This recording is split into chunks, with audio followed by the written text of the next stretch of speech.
Nessa aula, a gente vai continuar vendo propriedades de subespaços vetoriais. Em particular, a gente vai ver uma questão que chama soma direta. Vamos considerar, então, que a gente tem um espaço vetorial V e nele a gente tem dois subespaços, o U e o W. A gente viu que a intersecção de U com W continua sendo subespaço, e a soma de U com W continua sendo subespaço, porém a união de U com W pode não ser subespaço, e a gente viu um exemplo disso.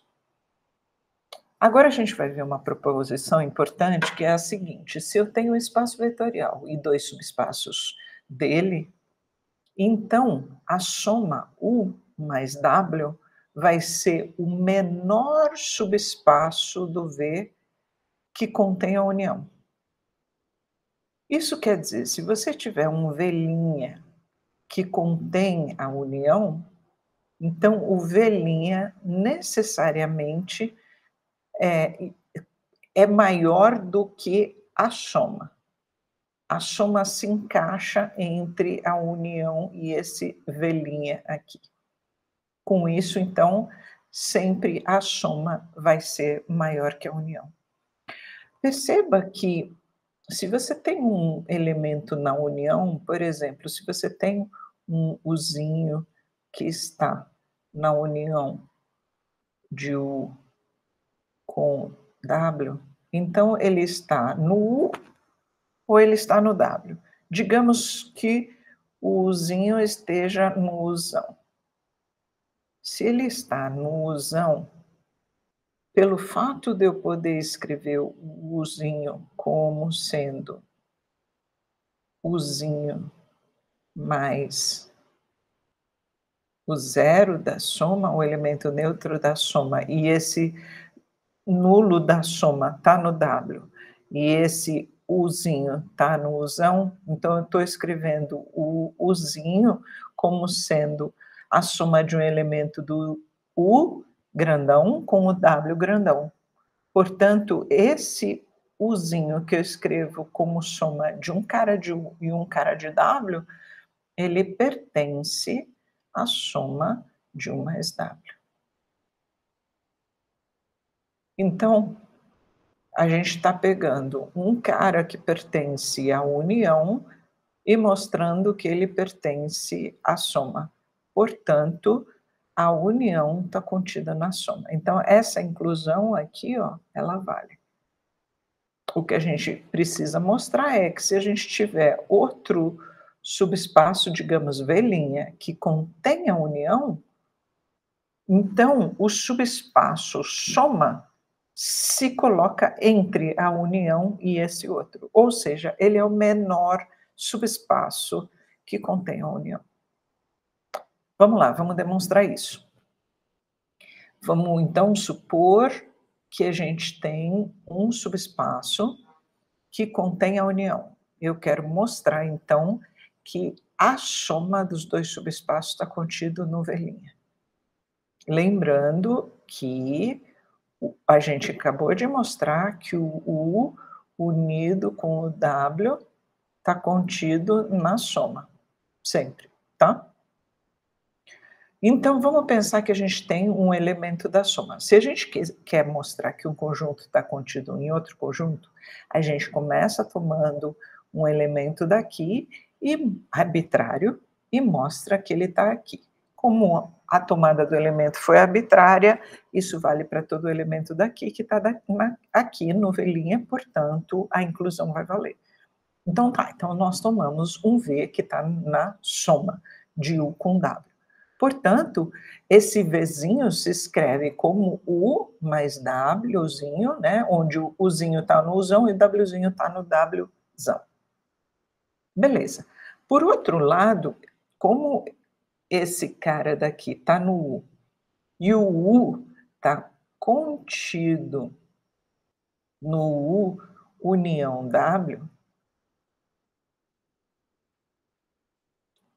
isso aqui, olha. E por hipótese, o V' contém a união, então isso aqui vale por hipótese, Então, o U está no V', analogamente com o W. O W está no Wzão, mas o Wzão está contido na união do U com o W, que, por sua vez, está contida no V', como a gente tomou. V' contém a união, certo? Então, esses dois elementos, cada um desses dois elementos, o Uzinho e o W, estão no V'. E o V' é subespaço, então a soma está lá no subespaço, né? Portanto, o nosso V está no V', que é a soma de dois caras de subespaço. Mantém-se no subespaço. Com isso, a gente pegou um elemento daqui arbitrário e mostrou que está aqui, e a gente conclui a prova dessa inclusão, que todo elemento daqui está aqui. Ok, agora então vamos considerar o seguinte, uma nova noção, que é a noção de soma direta. É mais do que uma soma. A intersecção de dois subespaços precisa ser só o zero. A gente vai então considerar dois subespaços de um espaço vetorial V e vai dizer que a soma se chama soma direta de U com W se a intersecção deles for só o zero. A gente já sabe que subespaço contém o zero como elemento dele. Então, o zero está no U e o zero está no W. Então, ele está na intersecção, mas podia ter mais gente na intersecção. Quando a gente tem soma direta, então a intersecção é só o zero, tá? Nesse caso, em vez de escrever U mais W com esse sinal de mais normal aqui, a gente vai pôr um mais dentro da bolinha para dizer que também vale isso aqui, ou seja, que a soma é direta. Tá bom, então uma proposição que a gente tem é a seguinte: se a gente tiver V espaço vetorial, U e W subespaços, então o V vai poder ser escrito como soma direta do U com o W, se e somente se existirem, para cada V existirem um único Uzinho no Uzão e um único Wzinho no Wão, de forma que o V é soma desse Uzinho com esse Wzinho. Vou deixar essa demonstração para vocês consultarem no livro texto da gente, tá bom? Vamos partir para os exemplos. Verifique que o R3 é a soma direta de U com W, onde U, olha, U são as triplas do R3 que satisfazem essa equação aqui. E o que é essa equação? Essa aqui é uma equação de plano, né? Então, nós estamos aqui com uma situação específica de um plano que passa pela origem, obviamente, para esse U ser subespaço, e esse W, eu quero que o x e o y sejam sempre zero, e o z aqui pode ser qualquer. Então, esse W aqui, ele é o eixo z. Então, eu estou com um plano que passa pela origem, e aqui eu tenho o eixo z, que é o W. Por acaso, esse W está contido no U? Vamos observar. Bom, aqui, se eu tiver x igual a zero e y igual a zero, então o z necessariamente precisa ser zero. Portanto, não é verdade que contém o eixo z dentro do U. Portanto, o W não está contido no U, e o U claramente não está contido no W, porque o U é plano e o W é uma reta, tá? Então, o que o exercício está falando? Pedindo para você verificar que o R3 pode ser escrito como soma direta do plano, desse plano, com essa reta. Só que a gente pode observar mais uma coisa, que exatamente do que a gente acabou de falar, que a intersecção do plano com essa reta é só a origem.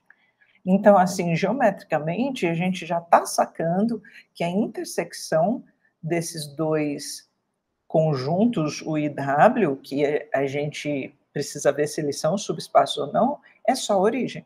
Então, se eles forem subespaço na soma do com W, a gente vai ver já direto que é soma direta, porque a intersecção deles é só a origem, pelo menos geometricamente. Tá bom, então vamos ver analiticamente que isso é verdade. A gente já viu que o U é subespaço do R3 em outra aula.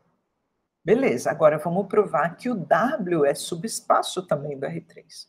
Para provar que um subconjunto de um espaço vetorial é subespaço, eu tenho que provar que o elemento neutro está nele e que ele é fechado para soma e multiplicação por escalar. Então, vamos assim, considerar o 000. Claramente ele pertence ao W. Por quê? Qual é a lei de formação do W? No W, a gente precisa que as duas primeiras componentes sejam zero. Só isso. A terceira pode ser um escalar qualquer do R. O 000, as duas primeiras são zero. Portanto, o 000 é elemento do W. Tá bom, agora a gente vai considerar dois elementos do W e um escalar lambda nos reais. Tá bom. E aí, se esses caras estão no W, por exemplo, se o 1 está no W, então esse x1 e esse y1 são iguais a zero. E se o 2 está no W, que é o que a gente está pegando, o x2 e o y2 são iguais a zero. Portanto, o 1 fica com essa cara e o 2 fica com essa cara. Beleza. Aí, então, a gente pode fazer a conta do 1 mais lambda U2. Então, a gente tem esse, que é o 1, a gente está trazendo para cá, e o 2 a gente está trazendo para cá. Como é que fica a soma e multiplicação por escalar nessas ternas do R3? A gente sabe que fica dessa forma, onde a gente já estaria usando aqui a propriedade do lambda. Aqui está errado, esse lambda é só aqui no Z2. Então, o que, que eu tenho? Aqui no Z2, eu tenho multiplicado por lambda e aqui Z1, mas de qualquer forma, a primeira componente e a segunda componente são iguais a zero. E que é exatamente a cara dos elementos do W. Portanto, essa terna aqui pertence ao W, que era o que a gente queria mostrar, que a soma e multiplicação por escalar cai dentro do W. Então, a gente mostrou que o W é subespaço vetorial. Só que a gente precisa mostrar que a soma do U com W é soma direta. Então, vamos lá. Lembrando, esse lambda aqui, ele está aqui só, certo? Porque eu vou multiplicar o lambda só aqui com o Z2.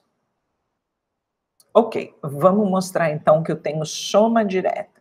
Para mostrar que soma direta, eu preciso mostrar que o R3 é soma e que a intersecção do U com W é só o zero e mais ninguém.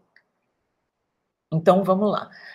Vamos pegar um elemento do R3 e eu noto que eu consigo escrever esse elemento arbitrário do R3 da seguinte forma, assim e assim. Note que se você somar esses dois, eu vou somar x com zero dá x, y com zero dá y, e depois menos x com menos y, se eu somar com z mais x mais y, fica só o z. Portanto, está ok escrever uma terna xyz dessa forma. E eu observo que esse elemento aqui está no U, porque a soma das suas coordenadas dá zero, e esse elemento aqui está no W, porque as duas primeiras são iguais a zero. Portanto, eu consegui escrever a tripla XYZ como um elemento que está no U, mais um elemento que está no W, então o XYZ pertence à soma. Logo, se eu comecei pegando um elemento do R3 qualquer e mostrei que ele está na soma, o R3 está contido na soma. E, portanto, vale a igualdade. Mas por que vale a igualdade? Vamos lembrar, quando eu tenho aqui igualdade de dois conjuntos, eu preciso mostrar que vale a inclusão aqui sim e vale a inclusão assim. A gente acabou de mostrar que vale essa inclusão aqui. Só que essa inclusão aqui é óbvia que ela vale, porque quando você soma dois subespaços, ele não vai sair fora do espaço vetorial que ele está. A soma deles permanece dentro. Então, essa inclusão, ela é uma inclusão trivial. Ok, então vale a igualdade. Agora nós precisamos mostrar essa igualdade aqui. Portanto, igualdade entre conjuntos, a gente precisa mostrar que o U inter W está contido no conjunto que é só o zero, e o zero está contido na intersecção. Só que o zero estar na intersecção é verdade, claramente, porque o é espaço vetorial, então o zero está nele.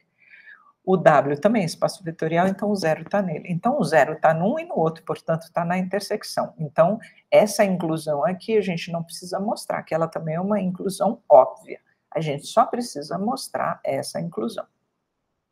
Vamos lá, então, para mostrar essa igualdade, essa inclusão é óbvia, basta então a gente mostrar essa inclusão. Para mostrar essa inclusão, a gente toma um elemento da intersecção e vai concluir que esse elemento da intersecção só pode ser o 000, lá no R3, que é o nulo do R3. Então, eu estou tomando um triozinho na intersecção. Se eu estou tomando um triozinho na intersecção, ele pertence tanto ao U quanto ao V, certo? Então, o triozinho pertence ao U, mas também pertence ao V, não, ao W. Pertence ao W. Se ele pertence ao U, a soma das suas coordenadas tem que dar zero, por definição do conjunto U, que é um subespaço. E se o triozinho pertence ao W, as duas primeiras coordenadas têm que ser zero, então isso é verdade. Juntando, então, essas duas equações, a gente conclui que necessariamente o Z tem que ser zero. Com isso, então, o X é zero, o Y é zero, o Z é zero, portanto, o XYZ só pode ser o 000. Com isso, a gente pegou um elemento arbitrário da intersecção e mostrou que ele tem que ser necessariamente a origem. Então, a gente provou essa inclusão. E é isso aqui.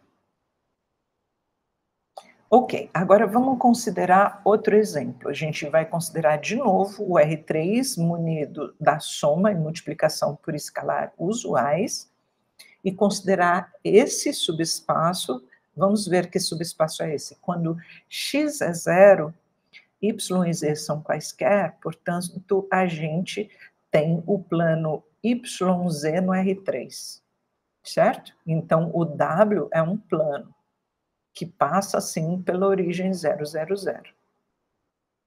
Ok, o W, eu estou pegando as ternas do R3 de forma que a segunda coordenada dê zero. Se a segunda coordenada é zero, o x e o z podem ser quaisquer, né? Eu tenho, então, o plano xz. Então, aqui eu tenho o U sendo um plano, o plano YZ, e o W sendo outro plano, que é o plano YZ. Assim, geometricamente, a gente sabe que a intersecção desses dois planos dá uma reta toda.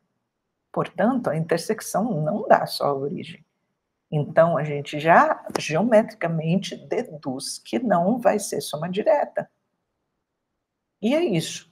Mostre que o R3 é soma desses dois planos, mas não é soma direta, porque a intersecção deles não é só a origem, tá? Tá bom. Então, fica como exercício para vocês provar que, de fato, cada um dos planos é subespaço da R3.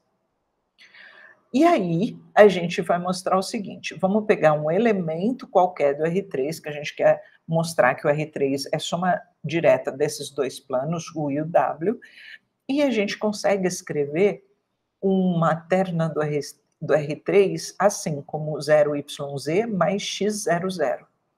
Onde a gente vai observar que esse triozinho aqui está no U, porque a primeira coordenada é 0, e esse aqui está no W, porque a segunda coordenada é 0. Então, eu consegui escrever um triozinho qualquer como sendo 0, YZ e X00 sendo um elemento do U e um elemento do W. Observem aqui o seguinte, que eu poderia escrever esse triozinho da seguinte outra forma. Eu poderia escrever como sendo 0, Y, 0, mais aqui X, 0, Z. E daí, esse aqui, por causa da primeira entrada ser 0, ele é um elemento do U. E esse aqui, por causa da segunda coordenada ser 0, ele é um elemento do W. Então, eu também consegui escrever o meu XYZ assim como uma outra forma de escrever, como soma de um elemento do U com um elemento do W. Então, vocês estão vendo aqui que não foi uma forma única de escrever o XYZ como soma de um elemento do U com um elemento do W. Isso também indica, pela nossa última proposição, que a soma não é direta, porque eu consegui escrever de duas formas diferentes. E se a soma fosse direta, eu conseguiria escrever somente de uma forma, ou seja, existiria um único cara do U e um único cara do W, de forma que eu poderia escrever essa tripla aqui como soma do carinha do U e o carinha do W. Tá bom, então a gente provou que qualquer cara do R3 pode ser escrito como soma do mais W.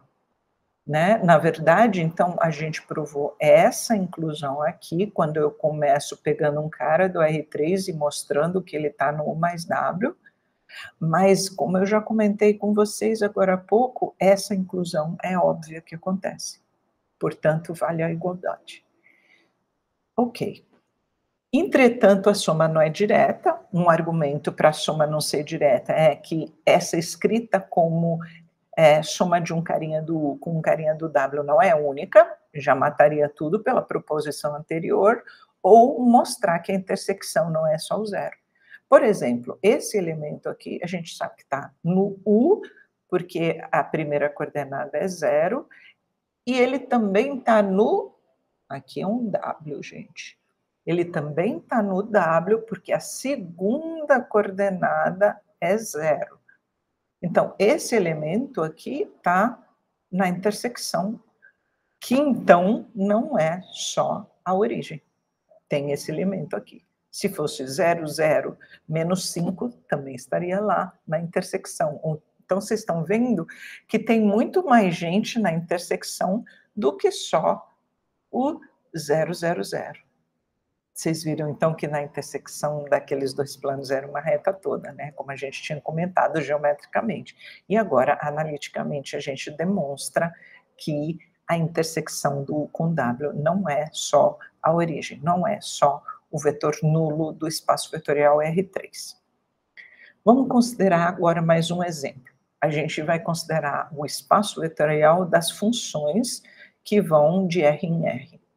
E vamos considerar dois subconjuntos, o VP, que é das funções pares, e o VI, que é das funções ímpares.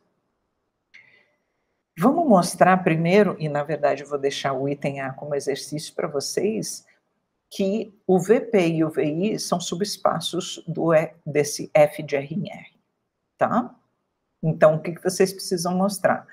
Que a função nula é par, e está lá dentro do VP, que duas funções pares, quando você soma, dá uma função par, e uma função par por escalar dá uma função par. E o que mais vocês precisam mostrar para o VI ser subespaço, que a função nula é ímpar, e precisam mostrar que a soma e a multiplicação por escalar entre funções ímpares e a multiplicação por por um elemento de R, continua a função ímpar. Só que eu vou deixar isso de exercício para vocês, e aqui nós só vamos mostrar que, então, o espaço das funções quaisquer pode ser escrito como soma direta de VP com VI. Isso quer dizer que qualquer função eu consigo escrever como soma de uma função par com uma função ímpar, e isso de modo único. Então vamos lá, vamos mostrar o nosso item B. Para isso, precisamos provar que é soma, e daí que a intersecção entre o espaço de funções pares e funções ímpares é só a função nula, mais ninguém. Tá bem.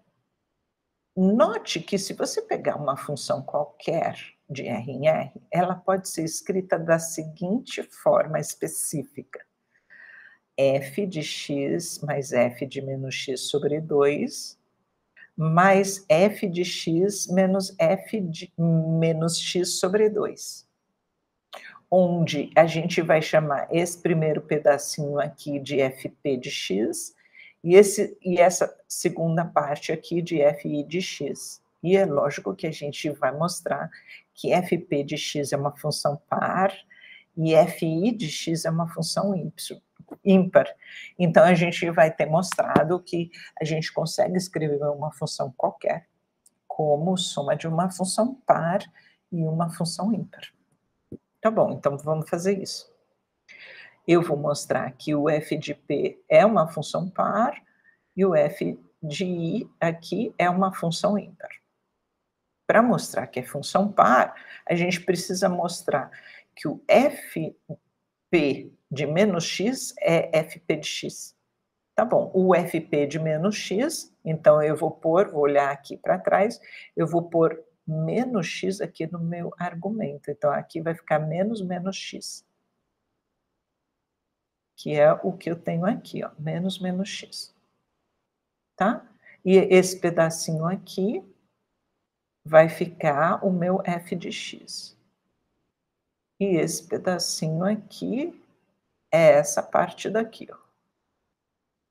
Só que isso aqui é a própria função fp de x. Vamos voltar lá, ó. Fp de x é exatamente isso. Então, a gente provou que a primeira parte é função par. Analogamente, a gente prova que o vermelhinho aqui satisfaz propriedade de função ímpar. Então, o fi é função ímpar. Com isso, então, eu consegui escrever a minha f de x como um pedacinho que é uma função par, com outro pedacinho que é uma função ímpar. Então, qualquer função pode ser escrita como um pedaço de função par, que é a função par, e outra que é a função ímpar. Então, a gente mostrou que f de R em R é soma direta com VP com VI. Ok, falta então provarmos que a intersecção entre os subespaços de função par e função ímpar é só a função nula, que é esse zero estilizado aqui. Lembrando que essa inclusão aqui é verdade sempre, portanto, basta a gente provar essa inclusão aqui. Para provar essa inclusão aqui, a gente começa tomando um elemento que está na intersecção e vai querer mostrar que esse elemento que está na intersecção é necessariamente a função nula. Então, a gente pega uma função que está na intersecção. Se ela está na intersecção, ela está num e está no outro, certo? Então, esse f, ele está no V de P e está no VI aqui. Se ele está no VP, ele é uma função par. E se ele está no VI, ele é uma função ímpar. Então, ele satisfaz a questão de função par e função ímpar ao mesmo tempo. Mas isso vai implicar que a função é menos ela para todo x. E um cara que é menos o oposto só vai poder ser o zero. Portanto, isso para qualquer x. Como isso aqui vale para qualquer elemento x, a gente vai concluir que o f de x vai ter que ser zero para qualquer x. Com isso, então, o f é de fato a função nula. E a gente provou, então, que a intersecção de subespaço de função par com subespaço de função ímpar é só a função nula. E aí a gente prova, então, que qualquer função pode ser escrita de forma única como a soma de uma função par com uma função ímpar.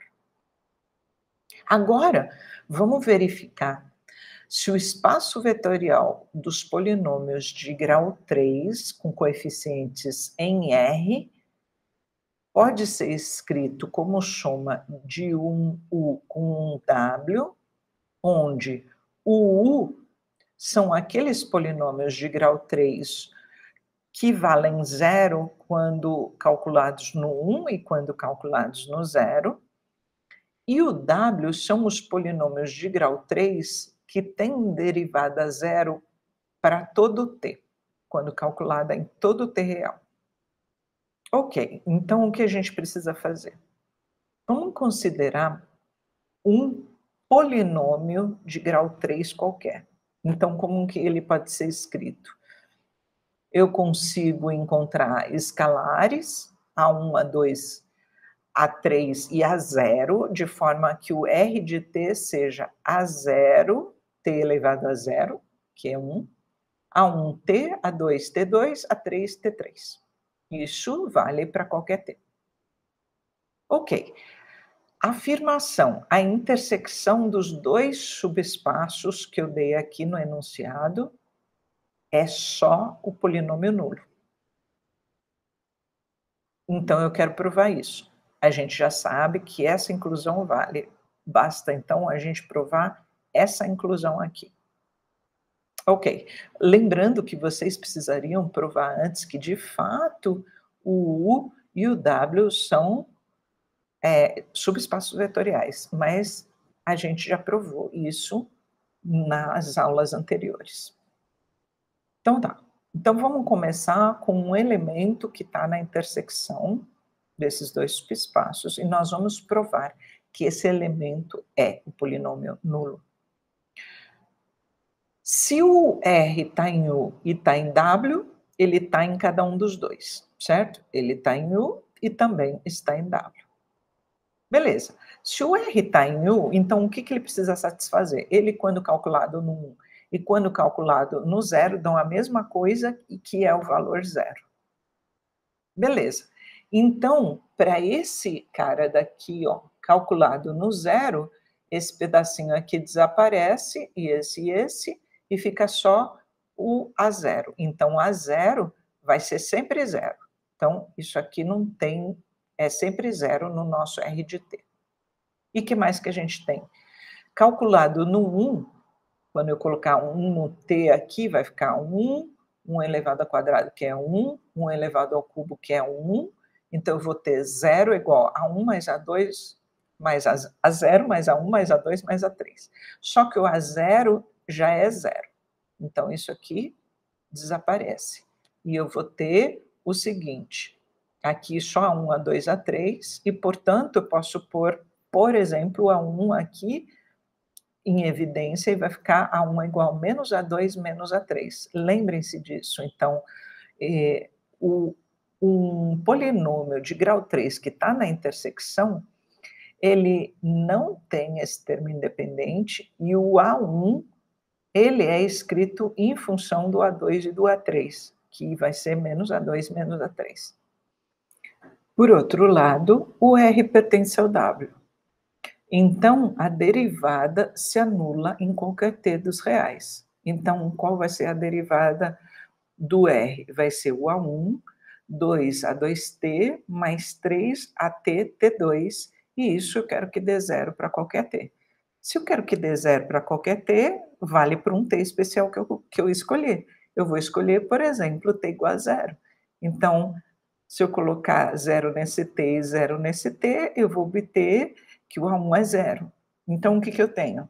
O A0 é zero e o A1 é zero. E a gente tinha visto que o A1 também era menos A2 menos A3. Então, 0 é A1, que é menos A2 menos A3, portanto, A2 é menos A3 ou A3 é menos A2. Então, eu posso escrever o meu polinômio R da seguinte forma. O A0 é zero, o A1 é zero, O A2, por exemplo, eu posso deixar aqui, e o A3 eu escrevo menos A2. Com isso, a derivada dele fica com que cara? Vou derivar aqui, né, podia ter trazido daqui, mas eu vou escrever dessa forma, colocando o A2 e o T em evidência. Como a derivada tem que ser zero para qualquer zero, em particular, eu posso colocar um T que não é zero e que não anula isso aqui, de forma que eu force o A2 a ser zero. E se o A2 é zero, então o A3, por consequência, é zero. Então, o que que a gente tem? O A0 é zero, o A1 é zero, o A2 é zero e o A3 é zero. Portanto, então, necessariamente, o nosso polinômio tem que ser o polinômio nulo. Com isso, a gente provou que a intersecção do U com W é necessariamente o polinômio nulo. Agora, a gente quer encontrar um P que é um polinômio do P3, só que ele não consegue ser escrito como soma de um cara que está no U com o outro que está no W. A gente vai mostrar isso. Não é difícil da gente ver que o W é formado por todos os polinômios constantes. Vocês conseguem mostrar isso fazendo de forma análoga ao que a gente mostrou agora há pouco, tá? O mesmo tipo de pensamento.